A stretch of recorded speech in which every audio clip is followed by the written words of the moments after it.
हिंदू का नहीं है, सबसे पहले मैं बता दूं आप लोगों को। ये डेली पायनियर का आर्टिकल है, और थोड़ा बहुत द ट्राइब्यून करके एक न्यूज़पेपर आता है, इन दोनों का ही मिश्रण है या कॉम्बिनेशन है, ऐसा कह सकते हैं। आर्टिकल बहुत सिंपल है और बहुत ही कॉमन है। मेरे हिसाब से ऐसी कोई चीजें नहीं है स्टैटिस्टिक्स को छोड़ के जो आप लोग विजुअलाइज नहीं किए होंगे अभी तक। आर्टिकल ये कहता है, मतलब आर्टिकल का जो हेडिंग है वो ये कहता है, एडिबल ऑयल्स इनक्रेडिबल प्राइसेस। मतलब कि जो खाने का तेल है, खाने का तेल मतलब कि जो आप अपने खाने में मिलाते हैं, चाहे वो वेजिटेबल ऑयल हो गया या सनफ्लावर ऑयल हो गया, तो इसके जो प्राइसेस है ना, इट इज स्काई रॉकेटिंग। मतलब कि इसका दाम बहुत ज्यादा इंक्रीज हो रहा है, और इसका क्या इम्पैक्ट पड़ेगा हमारी सोसाइटी पे, उसी के बारे में राइटर लिखते हैं। स्टार्टिंग वहीं से किया है, कॉन्टेक्स्ट की बात करें तो, कि रसिया और यूक्रेन का जो वॉर चल रहा है, तो इस वजह से क्या हुआ है कि इसके प्राइसेस बढ़ रहे हैं, एडिबल ऑयल्स के। अच्छा, एडिबल ऑयल्स के प्राइसेस क्यों बढ़ रहे हैं? रसिया और यूक्रेन के वॉर से क्या मतलब है एडिबल ऑयल का? तो इसका बहुत सिंपल मतलब है, बहुत सिंपल रिलेशन है कि एडिबल ऑयल और खास करके सनफ्लावर ऑयल जो होता है, जिसको हिंदी में सूरजमुखी कहते हैं, if I am not mistaken, सूरजमुखी का जो तेल है, वो इंडिया 15% यूक्रेन से इंपोर्ट करता था। अब चूंकि यूक्रेन की कहानी, यदि आप लोगों के घर में टीवी होगा तो आप देख रहे होंगे कि कितना तहस नहस हो चुका है वहां पे। तो इसी वजह से वहां पे प्राइसेस ज्यादा हो गया है, और वहां से आप खरीदेंगे महंगा तो ऑब्वियसली आप बेचेंगे भी महंगा। डोमेस्टिक प्रोडक्शन में आपके यहाँ कोई भी बढ़ोतरी नहीं हुई है। खास करके ये सूरजमुखी का जो तेल होता है, सनफ्लावर ऑयल की बात करें, तो यहाँ पे कोई प्रोडक्शन मतलब बहुत ज्यादा इंक्रीज नहीं हुआ है, और इसी वजह से आपका जो प्राइसेस है वो बढ़ने के बहुत ज्यादा आसार हैं। मेरे हिसाब से बढ़ भी गया होगा। अब राइटर एक और स्टैटिस्टिक्स देते हैं, ये भी बहुत चौंकाने वाला स्टैटिस्टिक्स है। कहते हैं कि इंडिया जो है, वर्ल्ड का बिगेस्ट बायर है वेजिटेबल ऑयल का। इसको ध्यान से समझिएगा कि सबसे ज्यादा वेजिटेबल ऑयल हम बाहर से मंगाते हैं, इंपोर्ट करते हैं। मतलब पूरे वर्ल्ड में सबसे ज्यादा, सबसे बिगेस्ट बायर किसी की बात करें हम कि कौन सी कंट्री है, तो इंडिया है। और कहा जाता है कि इंडिया 55% वेजिटेबल ऑयल्स बाहर से इंपोर्ट करता है।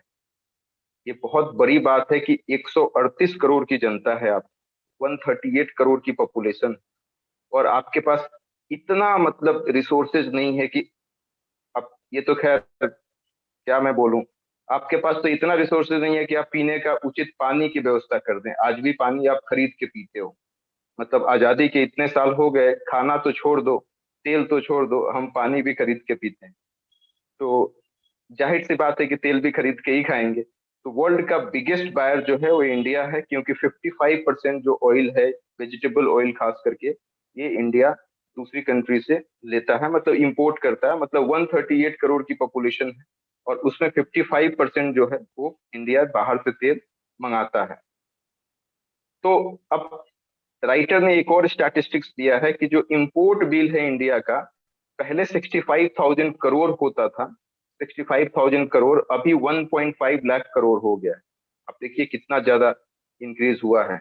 मेरे हिसाब से डबल तो नहीं हुआ है, लेकिन फिर भी 65,000 करोड़ और 1.5 लाख करोड़, जमीन आसमान का अंतर तो हुई है ही इसमें।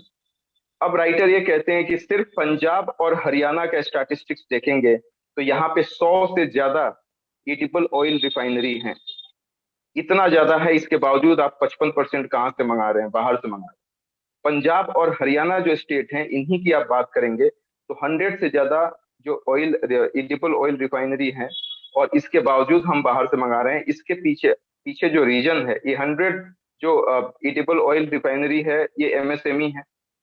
और इसके पीछे जो रीजन बताते हैं राइटर, वो ये कहते हैं कि देखो, पंजाब और हरियाणा के जो किसान हैं वो हैं तो बहुत वैज्ञानिक तरीके से खेती करते हैं, इसमें कोई डाउट नहीं है। ग्रीन रिवॉल्यूशन ने इस बात की ताकीद भी कर दी कि पूरा पंजाब का गेहूं लगभग ऑल ओवर इंडिया खाता है। तो इन्होंने वीट और पैडी पे तो एमएसपी लगा दिया है, और एश्योर्ड एमएसपी है इनकी कि भाई कुछ भी होगा वो तो गवर्नमेंट प्रोक्यूर कर लेगी, फूड कॉर्पोरेशन ऑफ इंडिया के थ्रू, जो इकोनॉमिक्स में पढ़ाया था। लेकिन आपने एमएसपी इसमें नहीं लगाया है, एडिबल ऑयल में नहीं लगाया है, इसीलिए इस चीज से बचते हैं किसान।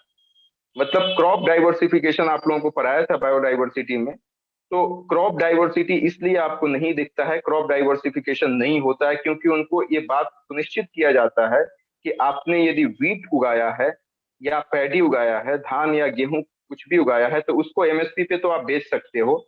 लेकिन यदि आपने गलती से सरसों बो दिया है, सरसों, मस्टर्ड मेरे हिसाब से कहते हैं उसको, मस्टर्ड सीड्स के लिए कोई एमएसपी का अभी प्रावधान नहीं है फूड कॉर्पोरेशन ऑफ इंडिया के यहाँ।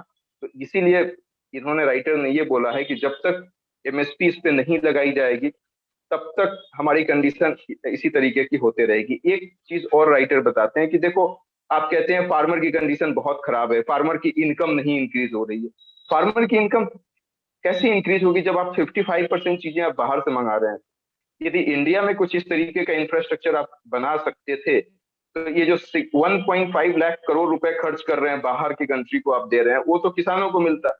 और किसान को मिलता तो ऑब्वियसली उनका जो लिविंग स्टैंडर्ड है वो ज्यादा अच्छा होता, उनकी गरीबी दूर होती, माल न्यूट्रिशन की समस्या को एड्रेस किया जा सकता था। क्योंकि कुल मिला के बात पैसे पे आके रुकती है। यदि वो सारा पैसा अपना फूड आइटम्स पे लगा देंगे तो बाकी चीजों में कहाँ से खर्च कर पाएंगे, हेल्थ और एजुकेशन में कहाँ से खर्च कर पाएंगे? तो कहने का मतलब यही है कि एश्योर्ड एमएसपी की जरूरत है, और यदि किसानों की इनकम हमको ठीक करनी है तो ये जो इम्पोर्ट इतना ज्यादा हम कर रहे हैं, कुछ इस तरीके की व्यवस्था करनी पड़ेगी हमारी कंट्री में, जिससे ये जो एडिबल ऑयल की जो समस्या है, जिस जो हम किसी दूसरी कंट्री से मंगा रहे हैं, वो अपने ही देश के किसानों के द्वारा प्रोड्यूस किया जाए, वहीं से प्रोडक्शन हो, अपने देश के अंदर ही हो, और हम उनसे खरीद सकें, जिससे उनकी इनकम भी ठीक ठाक होगी और हमारी इकोनॉमी इन टोटल ग्रो करेगी। इसके बाद एक और चीज इन्होंने बोला है कि हालांकि इंडिया में 29% इंक्रीज हुआ है मस्टर्ड ऑयल, मस्टर्ड सीड्स जो है, मतलब सरसों की खेती 29% की बढ़ोतरी हुई है, 29% इंक्रीज किया है। और खास करके इन्होंने स्टेट का नाम दिया है राजस्थान, यूपी और एमपी। मतलब कि यहाँ पे इसको एज ए कैश क्रॉप्स काफी ज्यादा यूज किया जा रहा है। ठीक इसी तरीके से पंजाब और हरियाणा में भी इसको रेप्लिकेट करने की जरूरत है, ताकि हम एक अच्छा, मतलब इकोनॉमी दे सके हमारी कंट्री को। इसके साथ साथ ये भी कहा गया है कि एडिबल ऑयल यदि बहुत महंगा होगा तो कुछ लोगों की सैलरी काफी लिमिटेड है, आप लोगों को भी पता है।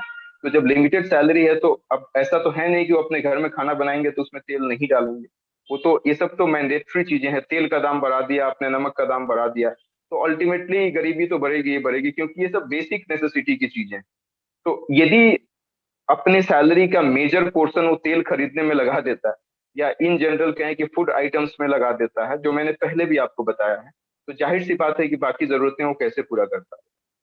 तो इसीलिए सरकार को किसी कुछ इस तरीके का प्रावधान अप, अपनाना चाहिए, या कुछ इस तरीके की फैसिलिटीज प्रोवाइड करानी चाहिए, जिससे ये 1.5 लाख करोड़ पैसा हमारा बाहर जा रहा है वो किसानों में डिस्ट्रीब्यूट हो और हमारी इकोनॉमी ठीक हो जाए। लास्ट में राइटर एक और बात बताते हैं कि देखो, अभी वाटर डे पे, इंटरनेशनल वाटर डे पे आप लोगों को बताया था कि पानी की समस्या बहुत ज्यादा है, और आपको पता है कि ये जो पैडी है खास करके बहुत ज्यादा पानी कंज्यूम करता है। तो वहां पे जहाँ पे केवल पैडी और वीट की खेती होती है, इनफैक्ट मैं भी बिहार का रहने वाला हूँ, तो आप लोग और जितने बिहार के हैं मेरी बातों से इत्तेफाक रखेंगे कि बिहार में भी एकदम वही ट्रेडिशनल खेती होती है, एक सीजन में धान, एक सीजन में गेहूं, एक सीजन में धान, एक सीजन में गेहूं। न तो कोई एडिबल ऑयल लगाता है, मतलब बेचने के पॉइंट ऑफ व्यू से, न कोई सब्जियां उगाते हैं, जबकि इसमें कम समय में ज्यादा पैसे हो सकते हैं। लेकिन अब कुछ इस तरीके का अवेयरनेस कैंपेन नहीं चलाया गया है। और इसके साथ साथ अंडरग्राउंड वाटर भी जो अलग अलग एरिया में डिप्लीशन हो रहा है, डिप्लीट हो रहा है, खत्म हो जा रहा है, तो उस पानी को भी यदि हमको बचाना है, अंडरग्राउंड वाटर को बचाना है, तो कहीं ना कहीं हमको मस्टर्ड सीड्स या सनफ्लावर सीड्स, इसको भी प्लांटेशन करना पड़ेगा। इससे दो फायदे होंगे। एक तो इन्वायरमेंट को हम शायद फिर से रीस्टोर कर सकेंगे, जिसकी वजह से क्लाइमेटिक चेंजेस इतना फ्रिक्वेंटली नहीं आएगा। और दूसरी चीज की हमारी देश की इकोनॉमी के लिए भी बहुत जरूरी है। तो आर्टिकल यहीं पे खत्म होता है।